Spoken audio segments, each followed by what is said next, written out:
प्रिय तुकाराम मुंडे सर, पिढ्यानपिढ्या घरात जेवताना लोक आधी देवाचं नाव घेतात, पण आजकाल हॉटेलमध्ये जेवताना लोक आधी तुमचं नाव घेतात. तुम्ही अन्न पदार्थात भेसळीच्या विरोधात उघडलेल्या जोरदार मोहिमेमुळे संपूर्ण देशात तुमच्यावर कौतुकाचा वर्षाव होतोय, पण आमची अडचण वेगळी आहे. तुमच्यामुळे आमच्यासारख्या सामान्य माणसाला जो मानसिक त्रास होतो याची तुम्हाला कल्पना तरी आहे का? अहो, आमचं अर्ध आयुष्य हॉटेल किंवा रस्त्यावर वडापाव, पाणीपुरी, भेळ खात आलोय आम्ही, आणि अचानक एक दिवस तुमच्यामुळे लक्षात येतं की तिथं झुरळ होते, भेसळ होती, पनीर डुप्लिकेट होतं. अहो, अज्ञानातल्या सुखात जगत होतो आम्ही, आणि आता तुम्ही एवढ्या वर्षांनी आम्हाला जागं करताय. हे म्हणजे सोयाबीन समजून जेवण करणाऱ्या माणसाला, शाकाहारी माणसाला हात धुताना कसं वाटलं चिकन म्हणण्यासारखं आहे. आमचा मित्र म्हणाला की खरं तर सध्याच्या काळात कॉक्रोचचा राग धर्मेंद्र प्रधान यांना यायला पाहिजे, पण प्रधानांपेक्षा मुंडेच जास्त चिडतात कॉक्रोच बघून. अर्थात तुम्ही हॉटेलमधल्या खऱ्याखुऱ्या कॉक्रोचला बघून चिडता, हे बरं आहे, आणि त्यासाठी लोकांनी तुमचे मनातून आभार मानले. उशिरा का होईना सावध केल्याबद्दल आभार. तुमच्यामुळे रात्री उशिरा घरी आलेल्या नवऱ्याकडे बायकोने संशयाने बघावं, तसे आता आम्ही पनीरकडे बघतो. तुमच्यामुळे आईस्क्रीम बद्दल पण संशय वाटायला लागला. आमचा मित्र हातात आईस्क्रीमचा कोन आला की ऐश्वर्या रायचा फोन आल्यासारखा चेहरा करायचा. आता आईस्क्रीमचा कोन दिसला की बायकोचा फोन आल्यासारखा चेहरा करतो. हॉटेलमध्ये गेल्यावर आधी फक्त पैशांची चिंता वाटायची, आता पदार्थांची चिंता वाटते. काही हॉटेल मालक पैसे घेऊन पण आपण लोकांना जेवू घालतो म्हणजे उपकार करतो अशा थाटात गल्ल्यावर बसायचे, डोनाल्ड ट्रम्प सारखा चेहरा करून. आता अचानक ते इटलीच्या मेलोनीबाई सारखे प्रेमळ दिसायला लागले.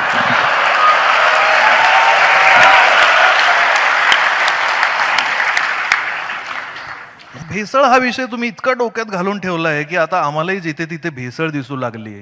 अहो साहेब, मागे नोटबंदी झाली होती तेव्हा देशातल्या 2-4 अभ्यासू आणि विद्वान पत्रकारांनी सांगितलं होतं की नवीन नोटांमध्ये चीप आहे. साहेब, लोकांनी त्या नादात नोटा फाडल्या, पण चीप काही दिसली नाही, तिथेही भेसळ.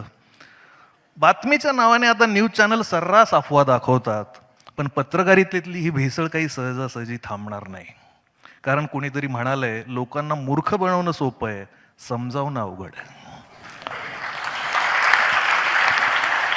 त्यामुळे पण तुमचं काम किती अवघड आहे याचा अंदाज येतो. आमचा एक गावाकडचा मित्र एका भोंदू बाबाकडे गेला. बाबाने त्याला कसली तरी पावडर दिली आणि खा म्हणाला. 1 वर्षात तुझी स्वतःची नवी कोरी जीप येईल. मित्राची जीप काय आली नाही, पण बाबाची क्लिप मात्र आली मार्केटमध्ये. मित्र आता व्हॉट्सअप ग्रुपवर लोकांना मेसेज पाठवतो, निदान मला क्लिप तरी पाठवा. भेसळ अन्नात होते तेव्हा तिच्यावर वचक ठेवता येतो, मेंदूत भेसळ होते तेव्हा मात्र परिस्थिती अवघड असते. तुमच्याबद्दल एक जण सांगत होता, आजकाल तुकाराम मुंडे ट्रेंडिंग आहेत. मी माझ्या पोस्ट तुकाराम मुंडे हॅशटॅग वापरून टाकतो. काही लोकांसाठी तुमचा त्याग महत्वाचा आहे, काही लोकांसाठी तुमचा हॅशटॅग महत्वाचा आहे. असो, पूर्वी लहान मुलांना फुकट चॉकलेट देऊन पळवून नेणारी टोळी होती. आता मोठमोठ्या माणसांना चॉकलेट, बर्गर, फ्रेंच फ्राईज अशा गोष्टी विकत घ्यायला लावून बरबादीकडे वळवणारी टोळी प्रत्येक चौकात आहे.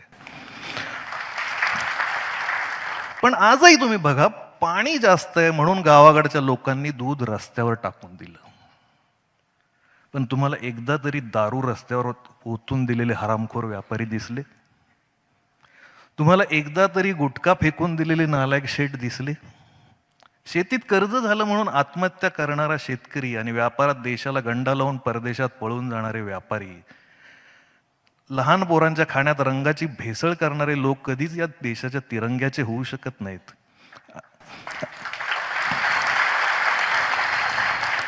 आणि इथले दारूत 50% केमिकल पिणारे लोक शेतकऱ्याकडून ऑर्गॅनिक पिकाची अपेक्षा करतात.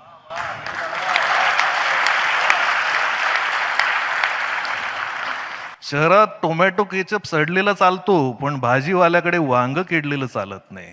या लोकांना कसं सांगणार? जे अस्सल आहे ते ओबडधोबडच असणार. जे संघर्षातून तुकाराम मुंडे होतो तो कठोरच वाटणार. कारण जे ऑर्गॅनिक आहे ते असंच एकाच आकारात मिळणारी नाजूक आणि सुंदर फळं मालकाने केमिकलचं इंजेक्शन दिलेली असतात. तुकाराम मुंडे यांच्यासारखं गावरान बीज आपले संस्काराचे आणि मातीचे मूळ गुण सोडत नाही. ते नाठाळाच्या माथी हाणू काठी असंच म्हणणार, कायम म्हणणार. मुंडे साहेब, लहानपणी शेती करताना भाव मिळाला नाही म्हणून तुम्हाला कांदे रस्त्यावर टाकून द्यायची वेळ आली होती. घरात दुभती जनावरं असताना कोरा चहा प्यायची वेळ आली होती. फक्त शेतकऱ्याच्या नशिबातच ही साडेसाती का?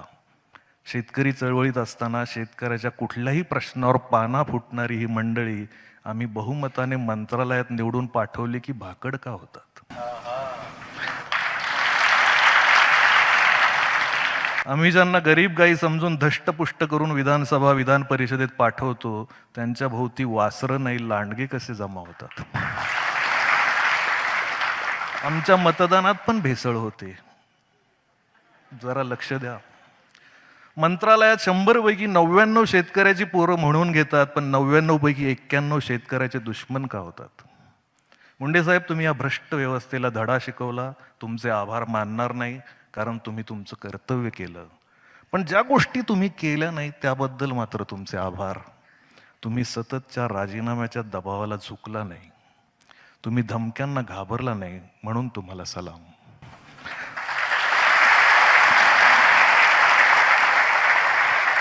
व्यवस्थेला जाब विचारणाऱ्या महाकवी संत तुकारामांचं नाव तुम्हाला देणाऱ्या दूरदर्शी आई वडिलांना साष्टांग नमस्कार.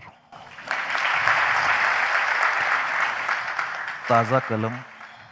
तुम्हाला अन्न पदार्थातली भेसळ कळते, पण एक सांगावं वाटतं, आजच्या जमान्यात कौतुकातही भेसळ असते.